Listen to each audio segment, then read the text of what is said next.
I want to thank you. I will not let you down. America's future will be bigger, better, bolder, richer, safer, and stronger than it has ever been before. Welcome to WatchMojo, and today we're breaking down the factors that led to former President Donald Trump winning the 2024 election to become the 47th President of the United States, defeating Vice President Kamala Harris. Let me tell you, we have a new star. A star is born, Elon. America's rightward shift. Frankly, this was, I believe, the greatest political movement of all time. There's never been anything like this in this country, and maybe beyond. As reported by the New York Times' Reed J. Epstein, President-elect Trump won Florida, Ohio, and Texas by over 10 percentage points each. While that in itself might not have been terribly shocking, Epstein noted that, quote, blue states shifted too. New York moved 13 points toward him, and Virginia shifted 6 points in his direction. Look, just 28% of Americans, voters, think the country is going in the right direction, is on the right track. And I want you to put that into a historical perspective for you. This shift, which reportedly blindsided Democrats and their supporters, would appear to stem from voter dissatisfaction with the Biden presidency. VP Harris notably struggled to convince the public that her administration would differ significantly from President Biden's. Overall, Democrats underestimated Trump's appeal as a political outsider, costing them the election. The original sin here that Biden stayed in the race when perhaps he should have stepped aside and had an open primary, and perhaps Democrats would have had a better shot. Florida and Ohio go reliably red. I want to thank the American people for the extraordinary honor of being elected your 47th president and your 45th president. While it may seem like a distant memory in 2024 when Trump won both states by double digits, there was a time when the now solidly red states of Ohio and Florida were actually battleground zones where Democrats also stood a chance. However, in recent years, the states have moved decisively to the right. And every citizen, I will fight for you, for your family, and your future. Every single day I will be fighting for you, and with every breath in my body.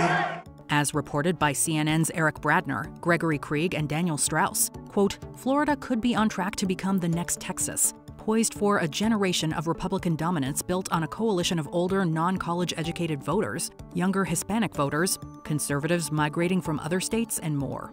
Most damningly for Democrats, CNN wrote that Miami-Dade County, which Hillary Clinton won overwhelmingly in 2016, was taken handily by Trump in 2024. I will not rest until we have delivered the strong, safe, and prosperous America that our children deserve and that you deserve.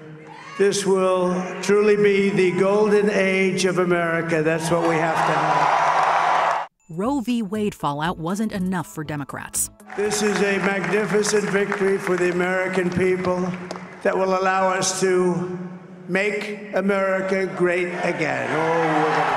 Over the course of his 2024 presidential campaign, abortion was one issue that Trump consistently faced backlash on, regardless of party affiliations. While the president-elect has gone back and forth on his personal position, seemingly favoring leaving the procedure up to the states, it's inarguable that Republican opposition to abortion galvanized Harris voters. Two people who are answering this exit poll, you got the state of democracy, 35%, the economy, 31%, immigration, 11%, and abortion, 14%. Ultimately, however, Harris's reliance on the issue to topple the Trump empire proved to be an unsuccessful maneuver. We'll get into the specifics of the Trump campaign's primary issues a bit later, but for now, it seems that the Democrats banking on voter outrage with regard to abortion was not sufficient motivation to swing the public their way, despite major gains off the back of the issue in 2022. Again, you might look at that and think state of democracy and abortion, those are issues that should favor Kamala Harris, where you've got the economy and immigration for Donald Trump. They're still a really, really big, important chunk. The political gender gap.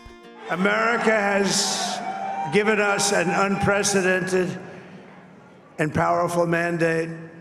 We have taken back control of the Senate. Wow, that's good. For the second time in 8 years and 3 presidential elections, Donald Trump won a considerable victory over a female Democratic candidate.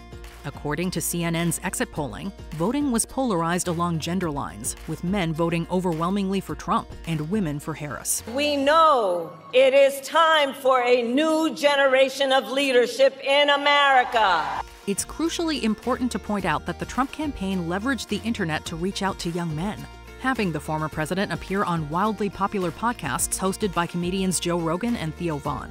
In addition, Trump also benefited greatly from his Elon Musk endorsement.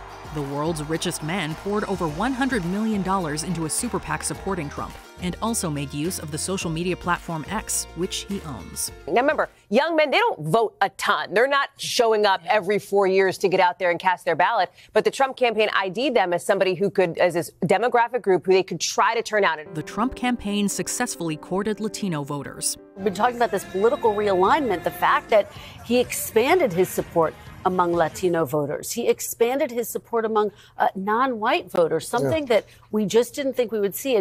After significantly losing the Latino male vote to President Biden in 2020, Trump did his best to make up for lost time in 2024. His subsequent efforts to court men of color were an overwhelming success.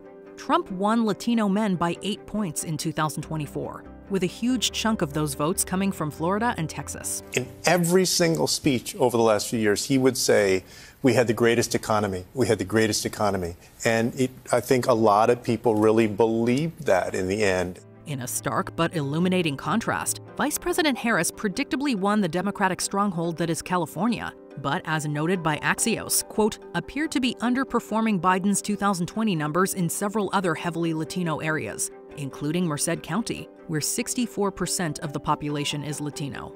We're going to make it the best it's ever been. We can do that. If we had to wait longer, I don't know. It was going bad, and it was going bad fast. Republicans reclaim the Senate. The Democrats were hoping to hold on to states, those Midwestern states, that even if Trump won them, well, it's looking like they're going to take all those states, possibly Nevada as well. You could be looking at 56 seats in the Senate for the Republicans. That would be the biggest number of seats they've had, I think, in at least 20 years. In yet another sign of general voter unhappiness and malaise, Republicans made major gains following closely watched Senate races in Montana, Ohio, and West Virginia.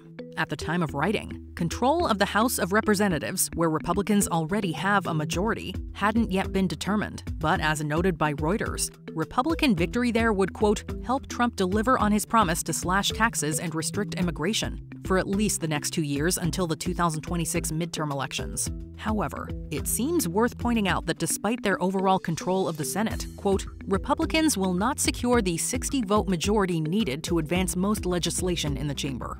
We're going to pay you back. We're going to do the best job. We're going to turn it around. It's got to be turned around. It's got to be turned around fast. And we're going to turn it around. We're going to do it in every way, with so many ways, but we're going to do it in every way.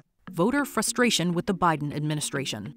This is about what the Democrats did while in office over the last 4 years. Inflation, which was so high during much of this administration. And many people are still feeling the pain of that. Democrats are surely licking their wounds at what comes as a devastating defeat to them, a rebuttal by voters to 4 years under Joe Biden. However, we're not sure they should be terribly surprised. For years, the party seemed to dismiss public and political concerns about President Biden's cognitive abilities, as well as his advanced age. At the time, Biden was the oldest elected president. He has since been surpassed by Trump. On behalf of this great group of people, these are hard-working people. These are fantastic people, and we can add a few names like Robert F. Kennedy Jr. He came Similarly, although Biden is credited with reducing inflation and helping to lead the country to recovery following the worst of the COVID-19 pandemic, the American people can't help but express anger, frustration, and fear at an unstable housing market and the sky-high prices of food and gas. We're going to be paying down debt. We're going to be reducing taxes. We can do things that nobody else can do. Nobody else is going to be able to do it. China doesn't have what we have. Nobody has what we have. Before we continue, be sure to subscribe to our channel and ring the bell to get notified about our latest videos. You have the option to be notified for occasional videos or all of them. If you're on your phone, make sure you go into your settings and switch on notifications. Immigration and the economy. That is where cost of living is the wages and wage growth has not kept up with cost of living.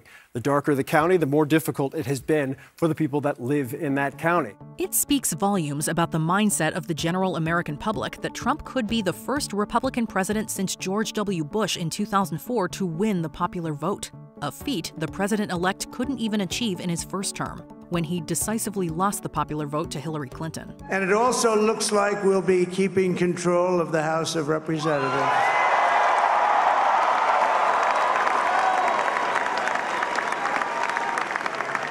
And I want to thank Mike Johnson. I think he's doing a terrific job.